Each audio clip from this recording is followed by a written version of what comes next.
Gill Broussard is going to join us very soon.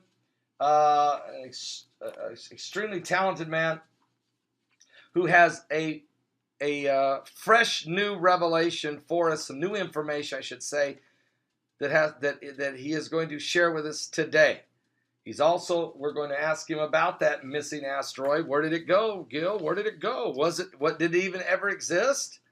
And if it didn't, why? I mean, all NASA has to do is tell us, oops, we thought we saw something, but we didn't. But don't tell us you see an asteroid that's a half a mile wide. You give it a name, 2016 WF9, and then you pull it from the charts and never speak of it again, just like Planet X. So we're going to ask Gill Broussard, what is the deal with asteroid 2016 WF9, due to go by the Earth February 25th, maybe, I guess. And then what about Planet 7X? Give us an update on it. Any new information? What's the story? And also, what about Revelation chapter 12, the wonder seen in heaven by John the Revelator? Can Gill give us some insight to this extraordinary constellation event that is supposed to take place, I understand, in September of 2017? And what about Comet 45P Honda? Has he got any information about that while we got him there? And oh, by the way, he wants to say, he said this to me on the phone. He said, I want to give you my take on the 5 waves of energy. So we're going to be asking Gill Broussard about that. And Gill, tell us, what is this new info you want to tell us that's supposed to take place in March? Okay, so we're going to get all of that from Gill Broussard, Lord willing, in just a few minutes. Now, and when you go to Jerusalem, it is now on the lips of everyone. And it used to be when this Third Temple discussion was going on about 30 or 40 years ago, there were a lot of Jews saying, whoa, don't go there because, man, if we start talking Third Temple, you know, the Muslims and the surrounding nations are just going to come against us heavily. So let's not talk about it. Matter of fact, the lawmakers in the Knesset said, shh, let's not talk about this. We'll upset the world. Well, here we are now in the 50th year of the liberation of Jerusalem and the 69th year of the establishment of Israel as a nation, that there is not only a talk of a third temple, but there's a temple institute in Jerusalem with the golden shewbread table, the golden altar, the 7 silver trumpets, the high priest, the breastplate, everything according to Scripture, including the golden menorah that's sitting on Mount Zion, staring at the Temple Mount. There are rabbis everywhere pushing for it, including Rabbi Yehuda Glick, who was almost murdered, shot 4 times by a Palestinian terrorist, only to survive miraculously. Now sits in the Knesset and just came to the inauguration of President Donald Trump, representing the nation of Israel and the name of Jerusalem, by the way. So I don't think you can make this stuff up. I mean, we are living in the last days. And oh, by the way, while all these things are taking place, all these pieces are on the table of the coming of the Lord, the prophecies of the coming of the Lord, earthquakes, volcanoes, sinkholes, meteors, asteroids, extreme weather conditions, apocalyptic, sometimes cataclysmic events taking place on the earth at an extraordinary rate as the birthing pains of the coming of Jesus Christ are magnificently being played out before our very eyes. And then throw in a few archaeological finds, like maybe they found the Urim and the Thummim, or Thummim, Urim and Thummim, or maybe, and they found a high priest button, and they have found the tablets with 7 seals. They have found archaeological finds of the city of David, and even the seed, olive seeds, inside a storage bin in the city of David, which is what Haggai asked the question, is there not seed in the barn? Haggai 2:19, which doesn't even make any sense when you read the chapter. It's like, why is that verse there? And so anyway, there's so many things. I mean, are you serious? And even now, every time I go to Jerusalem, people ask me, would you keep an eye open for one of the 2 witnesses? And there's two witnesses in the Garden of Gethsemane right now. There's two olive trees. They're the only two trees in this nation of Israel that are over 2,000 years old. So they would have been in the Garden of Gethsemane as small twigs when Christ knelt on the rock of agony and prayed until his sweat became great drops of blood. Father, let this cup pass from me. Nevertheless, not my will, but thine be done. Those two olive trees are there. They're big now, but they are two witnesses of that moment. And guess what? The Bible refers to the two witnesses that are coming in Revelation to the two olive trees. Oh, you can't make this stuff up. I mean, are you serious? There will be some physical manifestations. Here's what it says. And I also, upon the servants and handmaids in those days, will I pour out my spirit, and I will show wonders in the heaven. Is that what Gill Broussard is going to talk to us about today? And in the earth, blood and fire and pillars of smoke, and the sun shall be turned into darkness and the moon into blood before the great and terrible day of the Lord come. And it shall come to pass that whosoever shall call upon the name of the Lord shall be delivered. For in Mount Zion and in Jerusalem shall be deliverance, as the Lord has said, and in the remnant to whom the Lord hath called. Folks, it is this, I'm telling you, the table is being set, and you have a front row seat to end time Bible prophecy. The current world events that are happening today and how they relate to biblical prophecy and Planet 7X and all the other things that are taking place. His take on the waves of energy, his take on the comet 45P, his take on is there an asteroid 2016 WF9. And here he is, Gill Broussard. Hello, Paul. How's it going? Really good. You are live with us. Huge crowd of folks gathered. Great to have you on the show today, Gill. Well, I'm happy to be back. Great to have you. Wow.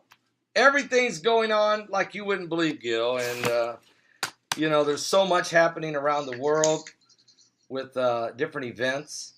But today we're really interested. I mean, folks are really interested, and I'm very glad that you've come on to be with us. We appreciate you returning. You are the expert, folks. Gill Broussard is the expert. I would say, as it relates to Planet 7X, as it relates to the research of biblical events and how they were tied to historical accounts. Nobody has ever researched it and tied it together better than Gill Broussard, and then verified it with I think 12 or 13 different scientists or mathematicians to verify this. So he has really done a great job. You can find his Facebook page. We're going to keep putting your website up there and your Facebook page, Gill, so people can find out more about you. But Gill, let me ask you a couple questions. We've got about 4 or 5 questions, but one of them is this, just to get this off the table. There's circulating everywhere rumors of an asteroid that's supposed to come very close to the Earth February 25th. Now, the name of the asteroid, NASA named it. In October, they said they called it asteroid 2016 WF9. That was the name NASA gave it. NASA has now removed it from its charts. They said it was a half a mile wide. It's now listed nowhere. Do you know anything about this asteroid or what's going on with it? I'm afraid I don't. I haven't. That's the first I've heard of it, so I can't really make any comments on it because I don't have any info. Okay, that's fair. That's fair. Then what about Comet 45P, Honda? Any info you can share with us on that? Yeah, I've turned it on the software program that it's built into the astronomy software now. Whenever they place it out, and it's definitely not our planet because it doesn't have the same orbit. It's not crossing Earth path twice. Remember, Revelation and other parts tells us that this object that's in the biblical records crossed our path twice, with a gap of 5 months in between the entry and the exit point. Okay. And because all the other items pivot from the center of the sun, so you have 3 fixed points. You have 2 where it crosses Earth's path, and 1 the center of the sun. So that gives you 3 fixed points. That places it on the ecliptic only. Okay. Are we talking planet 7X? Yes. Okay. So these other ones, these asteroids, remember their orbits are warped. That's the reason why we see so many asteroids entering our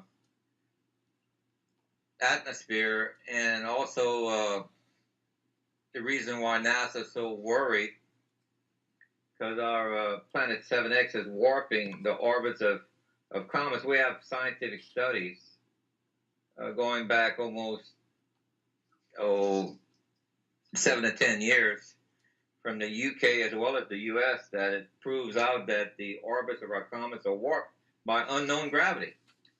So when you say warped, you're saying that the unknown gravity is knocking the asteroids off their orbit? Is that what you mean by warped? It's kind of like you're on a 4-lane driving, and you want to pass a vehicle. You cross into the other lane to pass around, and then you come back into your normal route, your normal lane. Well, it's the same thing with these asteroids. Their gravity is warping and bending their normal path.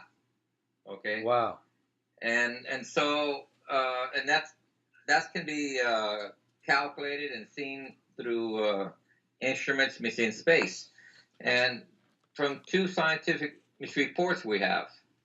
And this is in the same area of space, Sagittarius, which is south of the universe. Okay. Remember, people, south of the universe is not polar south. That's called Nadar. South of the universe is where Sagittarius is. Okay. All of the data that we have, actually hard data, points to Sagittarius. So is Planet X coming from the direction of Sagittarius? That's its original course, right? Right now, if it was to reach us at, let's say, March of this coming up March, that means it's already on the inside of our solar system. It takes 76 days for it to cross to enter our inner solar system and to exit. Basically, that's on the inside of Earth's path, it's around the sun. No one's seen it yet. The 40-day mark, which is very interesting also. Remember Jonah, when he warned Nineveh, gave him a 40-day warning. Mm-hmm. Yes. I just received some information that Trump generals are sending over 5,000 troops into Iraq, and that they should be finished with ISIS in Iraq around February 4th, where they'll be announcing that they're free of ISIS as far as Iraq. Wow. And that Nineveh, is free. Well, now wait a minute. Mosul, so you're saying we just got breaking news just now that Donald Trump is sending 5,000 U.S. troops into Iraq to eliminate ISIS and to try to have them completely wiped out of Iraq, at least out of Iraq, not Syria, but Iraq, by February 4th. That's what I got that over a week ago, and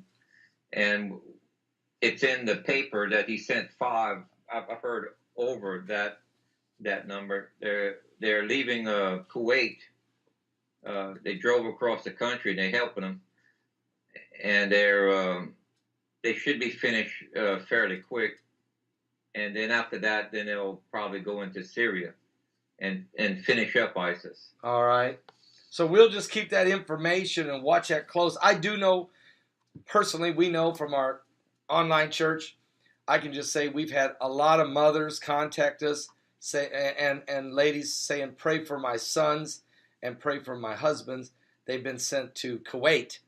And we've had some even say, pray for my son, he's been sent to Iraq. So we've been hearing that. I've never spoken a word about it publicly. But since you're bringing this up, I'll just say that is one thing I know. I don't know anything about the 5,000 that the president is sending. But I know this. The president of the United States definitely has made no bones about it, that his plan is to annihilate and eradicate ISIS from the face of the earth. He said it in the inaugural address. So, I mean, we shouldn't be shocked when we hear of a plan going into effect. Right. What is interesting, keep in mind, Mosul is the old town of Nineveh. Right. I'd already made the claims that 40 days, if it is going to show up in March, which I don't have a crystal ball, I can't tell the future. I'm just saying for us to pay attention like watchmen of the wall. We have a very interesting lineup that takes place March 15th, 16th, which lines up with what the biblical is saying on Revelation 12:1. Counting backwards from that, the 40th day is February 4th. Wow. Okay. So maybe there's some kind of parallel with the Bible there. If it occurs, that we have yet to find out if it happens. So let's talk about your March. So this is the breaking news that you're sharing with us today. Is you're saying that it's very possible. Again, you don't have a crystal ball. You're not guaranteeing it. So when people, please, if it doesn't happen, he isn't guaranteeing it. But Gill has studied enough to know that he's in the ballpark. He has studied how many times that we've had these major biblical and historical events. And I'm talking from the days of the sign that Jonah saw, the sign, the preaching of Jonah, that in 40 days the Lord is going to destroy the city. And this happened the same time that the planet that it's believed that maybe the planet 7X went by. Also, Hezekiah's sundial, going back 10 steps or 10 degrees. And there's other accounts. So based on this, Gill has come up with an 8-year window unless you've adjusted that. It was 2013 to 2021. So are you saying, Gill, that this March, what days are you thinking Planet 7X is going to go by? Well, it's not exactly thinking now. What I'm saying is when we look at the astronomy software, we have a lineup. Okay. Revelation 12:1 clearly tells us, it says, the moon at the foot of the woman. All right? Okay. Well, if it says moon, where do we look? We look in the sky. All right? Okay.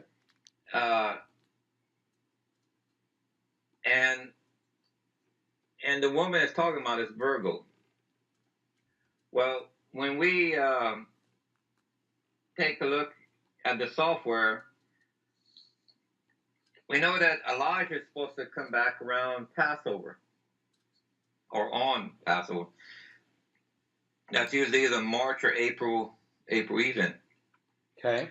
Also, the biblical records tells us that sometimes it causes seasonal changes. All right.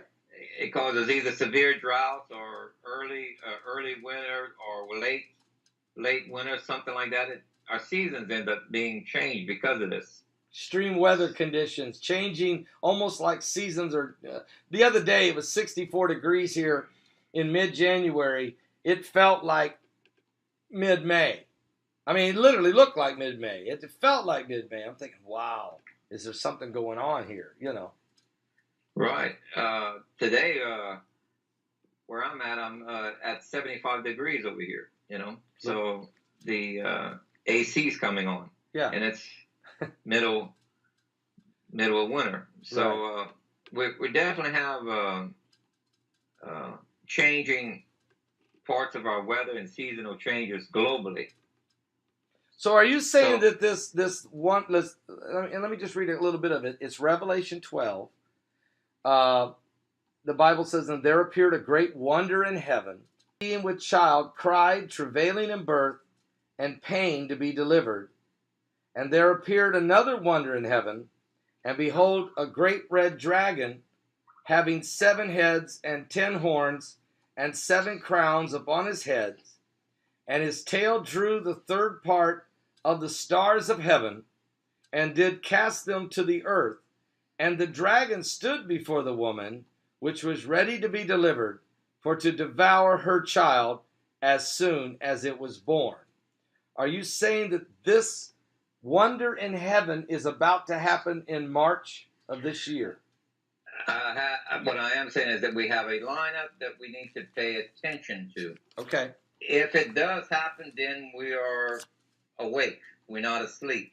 Okay. Okay. So be a watchman and pay attention. See if there's any other clues that show up. Remember, the UN voted against Israel. That's biblical also. That was predicted over 2,000 years ago. Yes, it was.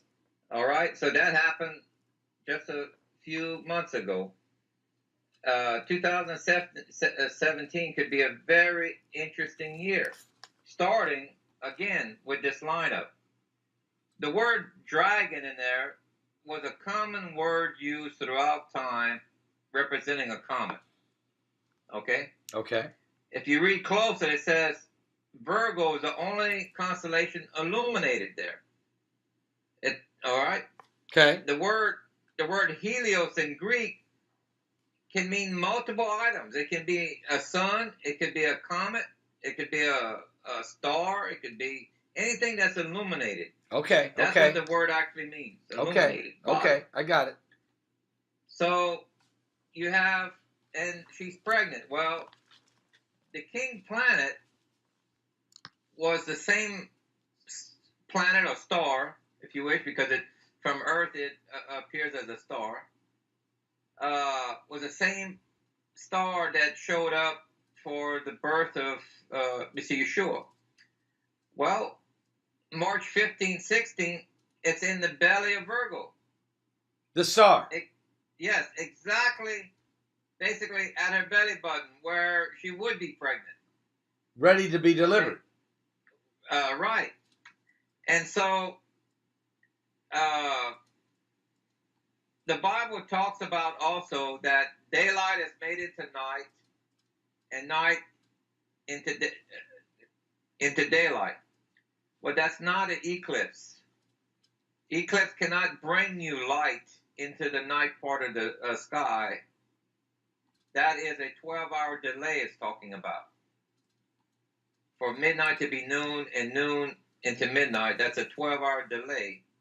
Just like the time of Joshua's long day, he had 12 extra hours of daylight. Well, the opposite side of Earth at the time would have 12 extra hours of darkness. This is going to reoccur when this planet comes around. So now, this womb of the woman of Virgo, there is going to be the star. There's a star, a bright, illuminating star. You're saying around March 15th or 16th. That's going to pass into the womb. We're going to be actually, because a lot of folks were hearing September 23rd, 2017. Is that wrong? Are they talking about something else? It's my strong opinion. Yes, that is a misinterpretation of the way the Hebrews use the sky. Okay. The occult version, which is called the zodiac, is using the daytime skies. They use charts, and now today they use software because you can't see the stars during the day. And these people are turning off the sun. There's a setting you can turn off the sun in the software to where it looks like it's night, but it's the daytime sky. In September, you're looking at the daytime skies at Virgo. In March, you're looking at the night. That's why they're 6 months apart. Okay. All right? Because one, you're looking from the daytime. The other one, you're looking from the nighttime at the constellation Virgo. The Mezarah, which is what the Hebrew used throughout the scriptures, was the nighttime skies where anybody can see the sign. Remember where it says that our Messiah returns mid of night, not mid of day, Okay. right? Right. Remember where the 10 virgins are At having midnight. lamps? They're lit. At midnight. Right. It's not during noon, is it? No, it's midnight. Right. And this is after a 12-hour delay in Earth's rotation. Okay. Okay. So Okay. so the September 23rd is a daytime constellational alignment, and you're saying that's opposite of the March 15th or 16th, which is a nighttime constellation alignment, which you believe, and what the point you're making here is fits more the biblical narrative of the coming of the Lord at midnight. You're literally looking at it from the point of view of where the constellation alignment is taking place. Correct. And I also calculate in there that there's a 12-hour delay. Okay. Because this is viewed from Jerusalem at mid of night. So when you slow down Earth's rotation by 12 hours. Okay. And when you go, this is the point that I missed in 2016. Okay. When we go back and look at Joshua's long day, it says the moon was delayed by 12 hours as well. Ah. So when we come back and we delay the moon by 12 hours on 15:6, it puts it exactly at her foot. Okay. As the text is stating.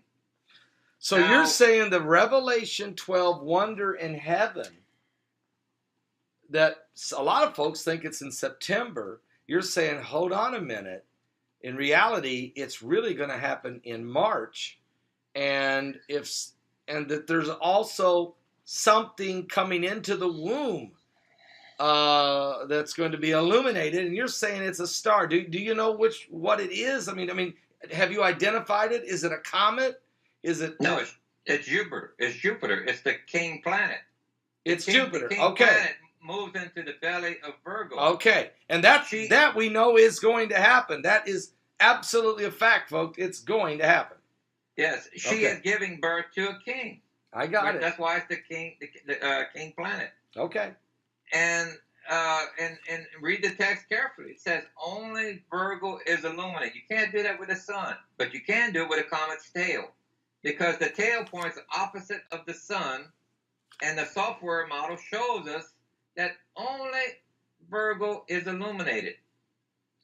Now, keep in mind that Jupiter has an orbit of 11.8 years. All right.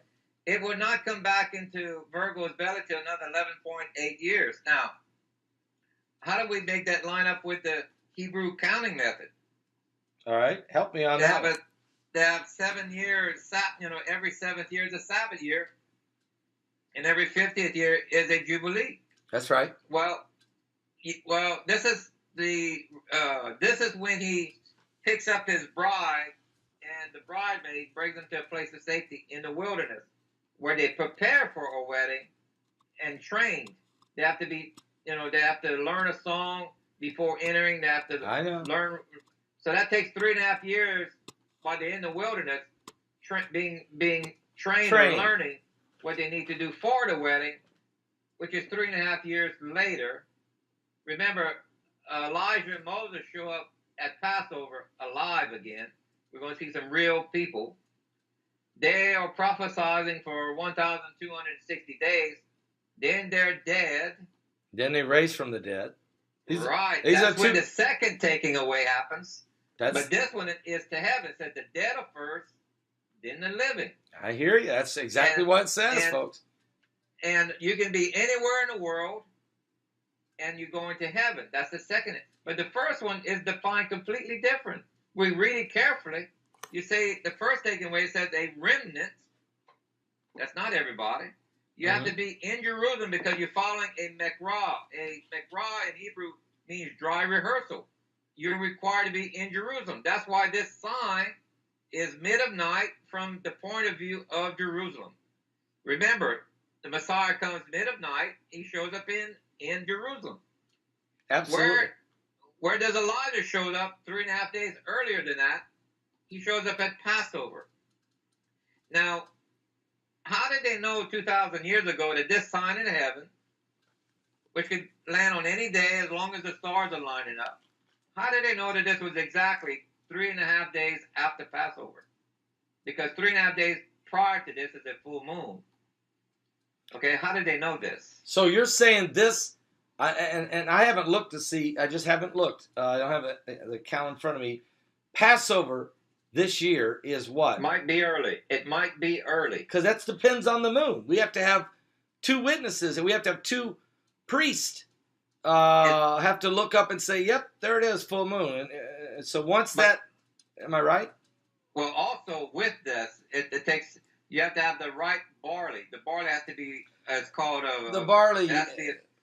Yeah, because you can't use the previous grain. You have to use that year grain, because that's why you're thanking him for this. The barley harvest. Right, exactly. So you're saying Passover, so we're trying to figure out Passover based on the barley harvest, based on the full moon, confirmed by 2 priests, and 3.5 days later, then you have this event that's in the heavens. Which is exactly the same amount of time that the 2 prophets lay dead. Remember, they prophesied. I mean, the word profess means to speak. Yes. They can't speak if they're dead, so they prophesied 1,260 days. Then they're dead for 3.5. Okay. So, which is 3.5 days longer there on earth than the people who are in the wilderness for 1,260 days. So that actually tells you that they're at Passover, but the bride and bridemaid doesn't get taken to the wilderness till 3.5 days later, which is on this day, March 15, 16, where this lineup happens.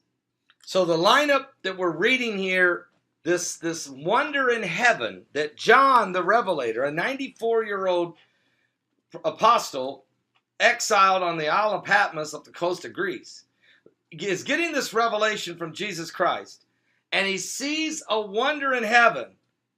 This event he sees of the star alignment is going to happen March 15th or 16th. Now, keep in mind, a wedding, because you have to feed your guests at a wedding, you cannot feed them on a Sabbath or a Jubilee, because you're conserving food on those years. All right? Okay. So it can only be the following March, March or April. It would be the Passover, which would be when it would occur. Well, we're looking for some time in the future, let's say, the following March after Sabbath or a Jubilee in the next 50 years. Does this line up again? We have no lineups that ever occur. This is the only one that occurs on a Passover right after Jubilee. In other words, we're not going to get to see this constellational lineup again. This is it? This is it. For at least I checked the next 50 years. There is no lineup after the following March of a Sabbath or Jubilee. Now, remember where it says in the Bible, all will be fulfilled before this generation dies out. That's all Israel formed. They're already 84 years old, if you count in the Hebrew way of counting. They can't go another 50 years. They're all dead. This generation will have died out. Yeah, I know. And there's been, and just so that you know, Gill, I know you know, but so that the listeners out there will know, because that there are a lot of different starting points that different theologians and Bible scholars of eschatology, when you start talking about the fig tree generation, we call it, when does it start? Well, some people say, well, at the Balfour Declaration of 1917. Some say, no. It was when the United Nations voted and made Israel a state, actually on November 29th, 1947. Others say, no. It was when Israel became a nation on May the 14th, 1948. Others say, no. It's when Jerusalem was unified during the Six-Day War in 1967. So, and then you have the debate, is a generation 40 years? Is a generation 70 years? Is a generation 80 years? Or some would say, is a generation the man's allotted days that God told Moses 120 years? So where do you start? Where does it end? That is still up for debate. But either way, no matter where you start or end, we're in this generational period somewhere. I mean, Gil, wouldn't you agree? Without a doubt. But I would just suggest people view the Bible from a point of view that is Hebraic or Hebrew in its nature. Because that's who the authors were. Of course. I agree with you 1,000%. So that's why you're adamant about the Hebrew calendar and go in and take Mosul back from ISIS, fully liberating it, which was the ancient city of Nineveh. I mean, that's huge, especially if it ties into your dates prior to this March 15, 16. So you're saying sometime around February 4th.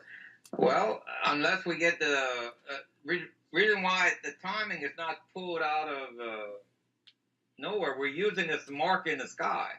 Right. And it says that we won't be asleep. That means if you're looking for it. Because he's trained you to look at the sky for the moon, for the calendar. He's given us a sign in Revelation.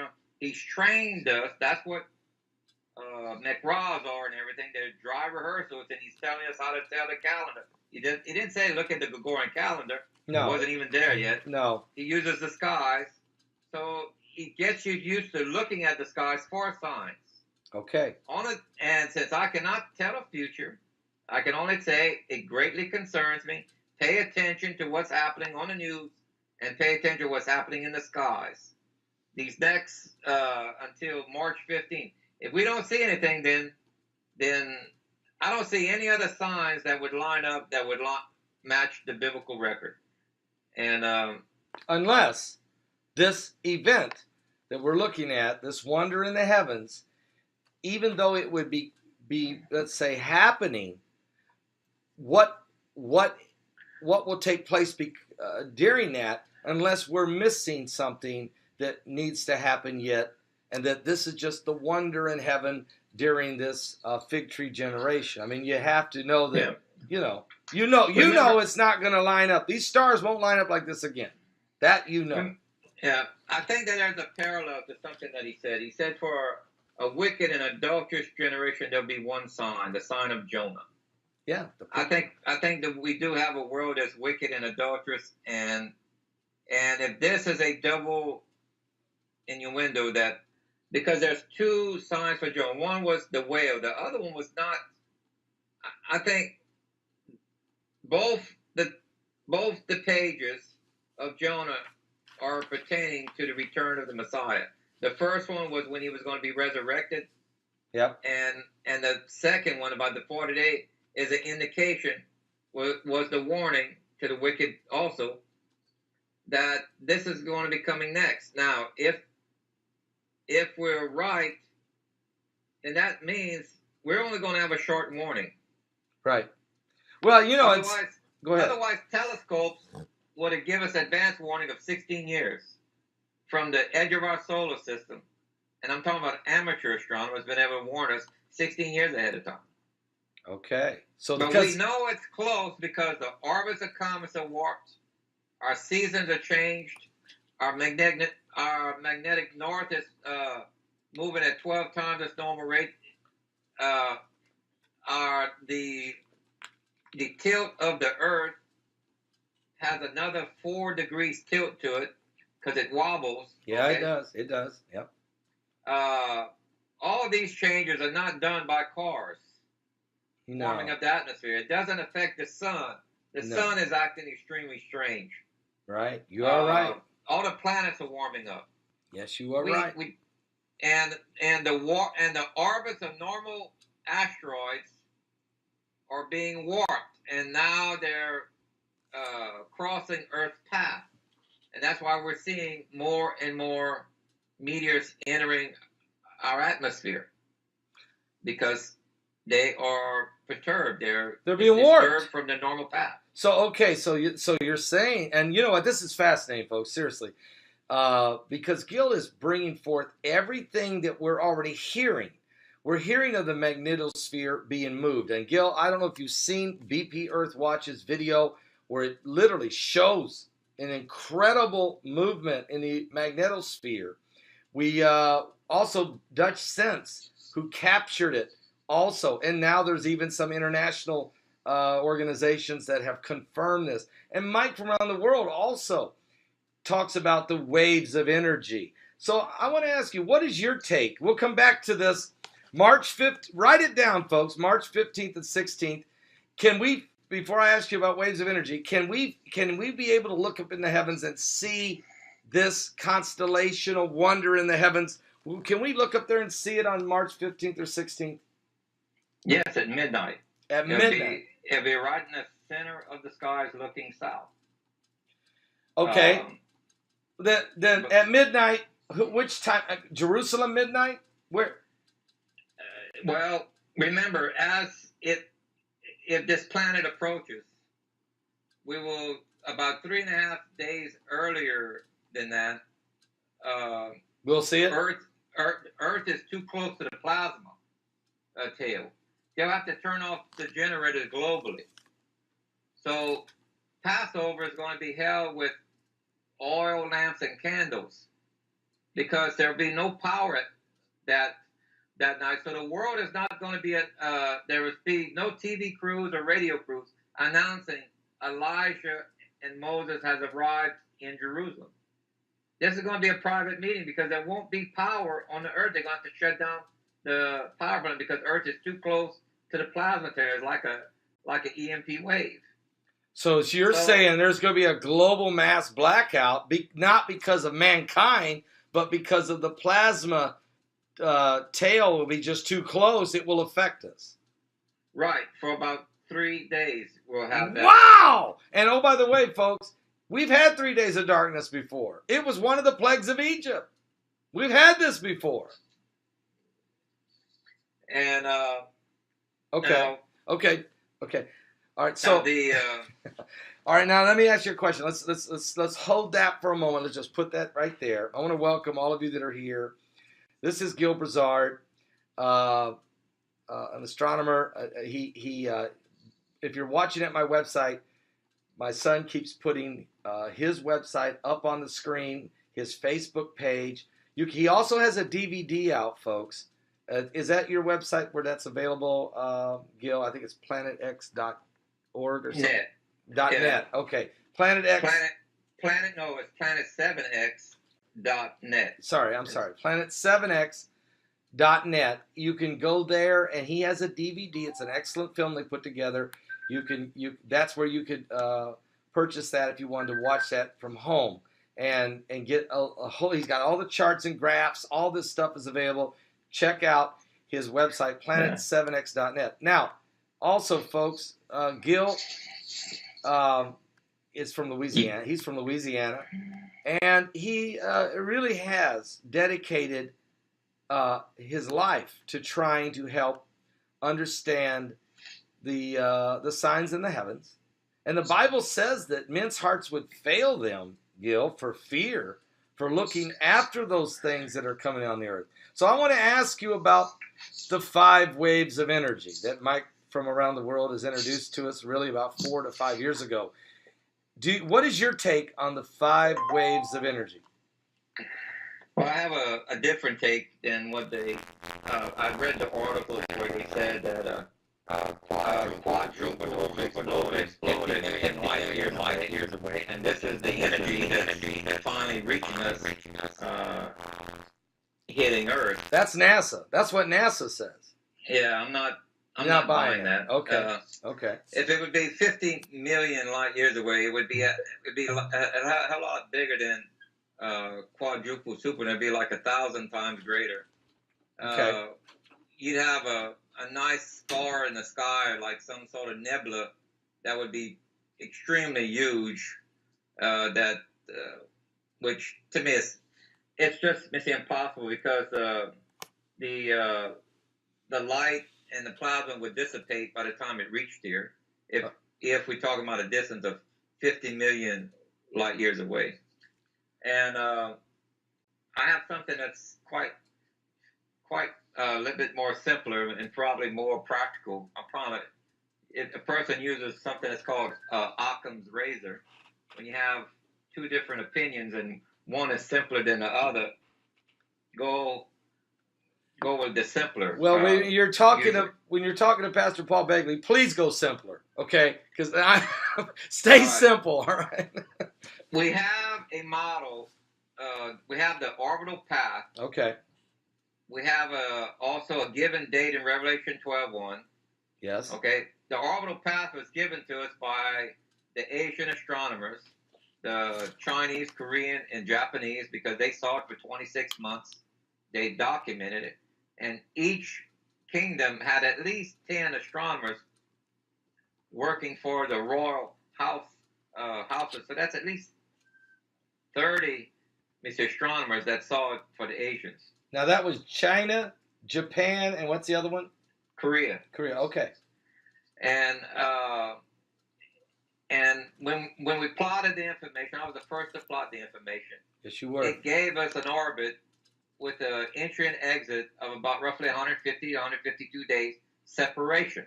Okay. That gave us the 5 months, and this object was on Earth's planetary plane. It crosses Earth's path twice. Yes. Well, so we have its highway that it's passing on and driving on, all right? All right. And it's elliptical. Now we have a given date that Revelation is talking about, possibly March 15th. So when we reverse the model from that point, and we go back to the point that NASA was talking about, that they saw a light in the sky. That was December 27th, 2004. What's interesting is Pluto was very close to our planet, and it was downstream of the tail. Well, Miss, remember when that little comet passed by, I think it was Mars, and it lit up Mars? I sent you some pictures of it. Yes, I do. Okay, that was a plasma discharge. Well, and that was from a small little rock in the sky that did that to Mars. Now we're looking at a planet that's 14 times or so larger than Pluto.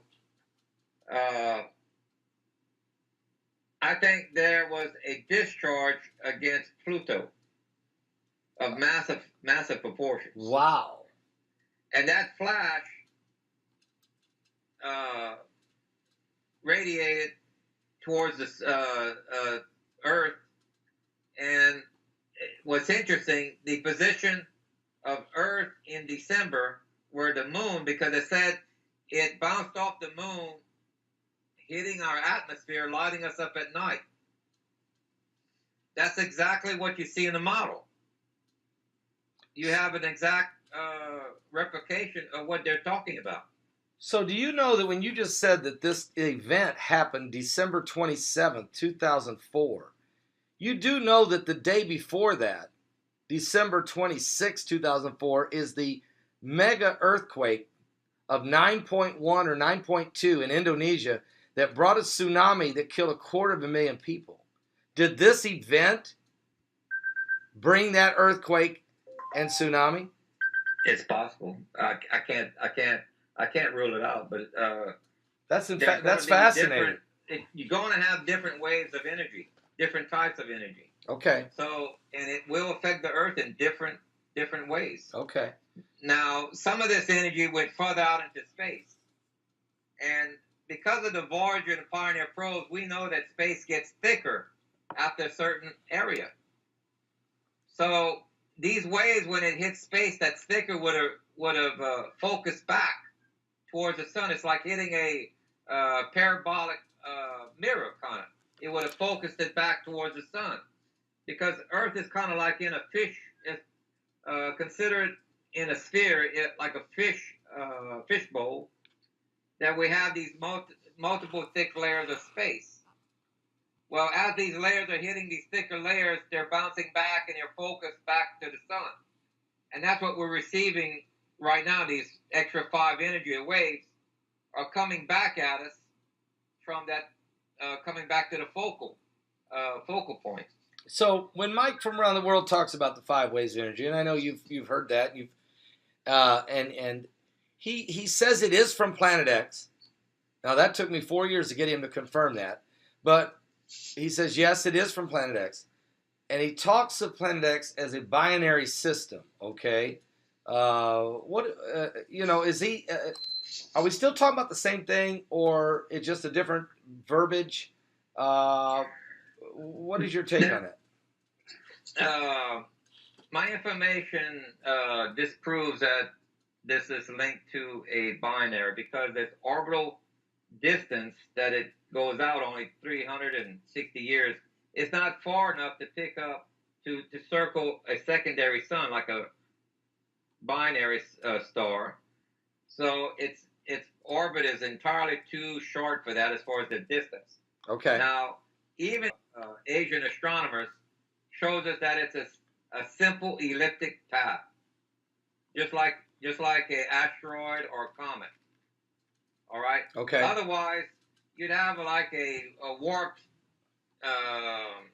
helical path or going around the sun. It would not be a elliptical path. It can't. It wouldn't.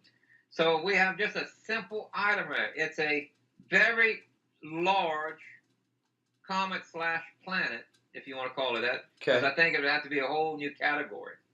Okay. And it roughly has a 360-year orbit that's very elliptical. Yep. And it crosses Earth's path, an entry and exit. In modern day, it would be about 152 and 1/8 day separation. And I just find it extremely interesting that this March event that's marked in the calendar matches the data of the Asian. This would be around the time frame that the Asians are pointing at. Okay. So March. So we have multiple lineups here with the text. Yeah. So March 15th, 16th might be a very, very prophetic time. It could very well be when the very sign wonder in the heavens seen by John. We may actually get to see that in March 15th or 16th. And so I think that's quite fascinating. We're going to be looking up into the constellations, looking up into the sky, see what this is, and see if we see that. And I think, again, this is fascinating information, Gill. It really, really is. And I appreciate the humbleness that Gill Broussard brings to this. He brings a very humbleness. Very few people are willing to just go out and say, look, this is something that's going to happen in the heavens. There's a lot of other pieces and parts moving here on the earth, some current world events, but certainly a lot of these events that have happened are quite extraordinary. What's going on with world powers, wars, rumors of wars, the rise of radical Islam, the election just held in America, the effect of it across the globe with democracies, how close we were to the beast. I mean, Gill, seriously, I'm telling you, we're still close, but I'm just saying, the New World Order was just like on the doorstep, on the threshold here. And I'm not saying it's been pushed back a gazillion years, but it's all in prophecy. It's just the timing is all working out. Let me ask you a question here.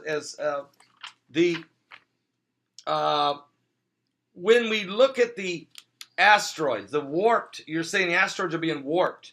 And that's why we're seeing more and more asteroids, meteors, fireballs.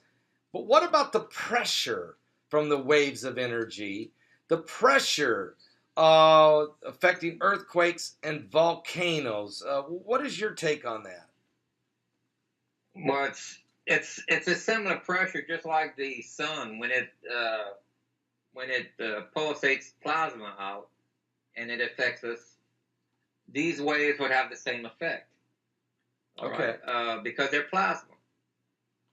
So it moves it starts to collapse our magnetic field, and our magnetic field has, just like a motor, it creates torque in the inner part of our core that causes us to spin. So anything that goes against our magnetic field will cause torquing issues that might cause earthquakes.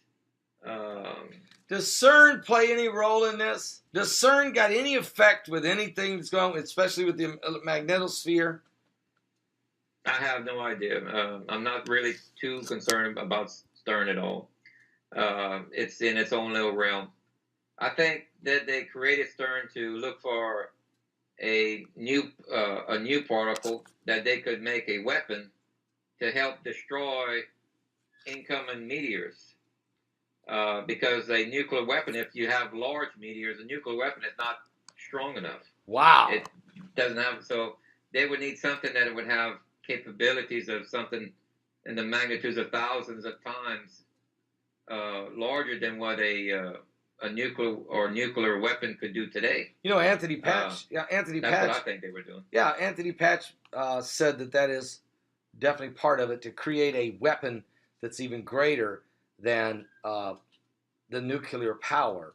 Now, you do, and I know you know this, but the White House under President Obama last January opened what they call the Armageddon Office. And then in the fall of this past year, an executive order was made by President Obama.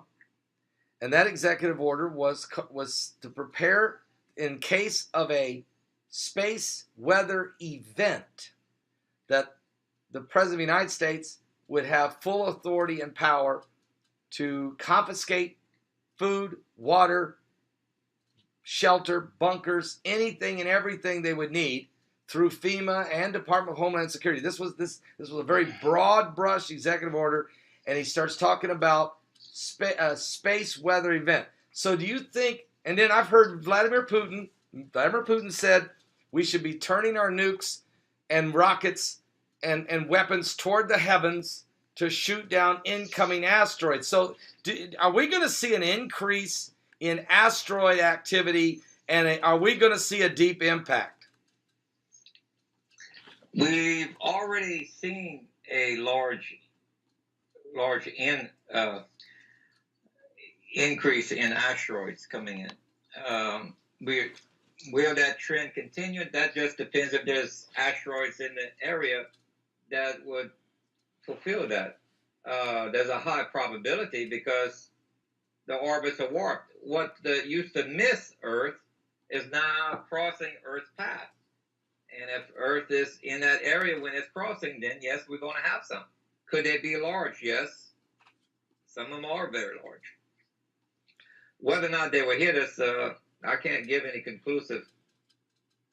Yeah, and isn't it kind of true that NASA seems to they have predicted successfully every meteor that has missed us, but they have not ever told us of a meteor that is going to hit us. And can you help me understand that? Remember when that meteor that hit us that went over Russia? Yes. And they said, it came from the backside of the sun. That's why we couldn't see it. And the public bought that. Well, that's hogwash. Yeah. Because remember, Earth is spinning around the sun. Earth is rotating around the sun. Okay, so 3 months earlier, even we could have seen its orbital path. Remember, a meteor has an elliptical orbit, so it doesn't stay stationary behind the sun like some people say about Planet X. Oh, it's behind it. It's only behind the sun for like a week or so, or at the most. All right. Yeah. Otherwise, you're going to see it. It's either to the right or to the left, unless it's being cloaked, which I strongly believe that's what our lasers and our space program that Reagan put up there is used for cloaking this. So, and the Bible alludes, if Jonah's 40-day warning is for us, that means we shouldn't see it before that. Possibly we might see it for the 40 days if it parallels. Antarctica, Gill, because we're going to run out of time. Antarctica. We got world leaders going to Antarctica to see something that's very hush-hush. They don't talk about what they're going down there for. I have Steve Quayle as my guest tomorrow, I'm going to ask him, Steve, why in the world are they going to Antarctica? My question to you would be, could Antarctica be an advantage point if you had a high-powered telescope in Antarctica? Is that where, are they going down there to take a peek at Planet X is my question. Is there a better advantage point it being in the South Pole to maybe spot Planet X? If money is not an object, then yes, it is the best vantage point because Earth is tilted, okay? Okay. And the South Pole region tilts towards the south of the universe. Remember, polar south looking straight down is not south of the universe. That's called nadar. Polar south, universal south is pointing towards Sagittarius. Well, you have more nighttime skies, hours on the south side of the poles looking towards the south of the universe. So that would be the ideal vantage point to get the maximum time to look at. And it's also a good place to isolate information because it can't lead there unless you go through one person at the communication bay to better. In other words, it's very easily censored. So, I mean, you have to understand. And so this is a tremendous answer because I read another article where a man, and I was reading a scientist from the year, I can't remember, seemed like it was the year 2004, who said if a person was in an airplane 36,000 feet in the air and was flying over South America and had a high-powered telescope and the sky was beautifully clear, he might be able to get a peek at Planet X, okay? So I thought to myself, wow. And he said this in 2004. And now I'm thinking, wow, so here we are. It's 2017. We got world leaders going to Antarctica, which is a better location than South America, in an airplane, a stationary base. We know the Nazis built a military base in Antarctica, and in 1947, the United States. This is documented. These are from once were classified documents have been released. 1947, we sent an aircraft carrier down there. We sent destroyers down there to go and try to blow up this Nazi base, and that was 1947. So there's no doubt in my mind there is locations down there and probably a high-powered observatory that has the perfect angle at Planet X, and it might be very possible, and you've answered it, that reason world leaders are slipping off in the middle of the night and going to Antarctica is maybe they're going down there to get a peek at Planet X. It is a possibility. Put it this way, we have enough points of reference that we're seeing today. Remember our Bible says that earthquakes would climb so high that it would mimic the pains of a woman giving birth, where it goes into like an exponential growth. Right. We're seeing that. Yeah, we are. It's quite clear. We're seeing birds die, fish die at extraordinary rates. Yes, we are. Our magnetic north is moving at 12 times as north. What affects a magnetic field except another magnetic field? Okay, this planet is affecting our magnetic north. It's even changing our tilt of Earth by 4 degrees. Okay, this is scientific data I'm quoting. I know it's not hearsay. All right? Right. We have something that is affecting us, the orbits of comets, the orbits of asteroids, our sun, and our planets. And it's inside our solar system. But yet, there is no sighting that's valid right now because the object is cloaked. We have the ability through lasers in space to cloak an object. I show a short video of that on my Planet 7X on YouTube on how that is possible. Yeah, you're saying to create a cloak, to create a mirage, to hide things that could be seen otherwise using a deceptive technology, which we do have. The military's had it for quite some time, where they could literally have an army in a field and they could hide them, and the people could sit there and look right at it and don't see them. That technology does exist, and you do a great job showing that in one of your YouTube videos. Folks, check out his website at planet7x.com. planet7x.net. That's planet7x.net. Also, you go to Gill Broussard's Facebook page. YouTube, also Planet 7X. So all of these things are available.